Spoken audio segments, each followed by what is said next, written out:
توضيح هام حول تصريحات وليد الركراكي بالسعودية والتي أثارت غضب المغاربة. قبل المرور للتفاصيل اشترك في القناة لتتوصل بكل جديد.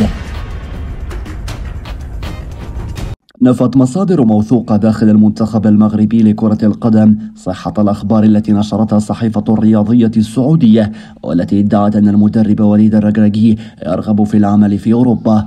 وأكدت هذه المصادر أن التصريحات التي نسبت إلى الركراكي قد تم تحريفها ولا تعكس الواقع. وأوضحت المصادر أن وليد الركراكي ملتزم بمهمته مع المنتخب الوطني ويعمل بجد لتحقيق طموحات الجماهير المغربية. وأكد أنه يركز بشكل كبير على أهداف المنتخب المغربي والتي تتماشى مع الاستراتيجية الرياضية للجامعة الملكية المغربية لكرة القدم. وشددت المصادر على أن التقارير الصحفية السعودية لن تؤثر على جهود المنتخب المستمرة نحو التحضير للمسابقات الدولية المقبلة.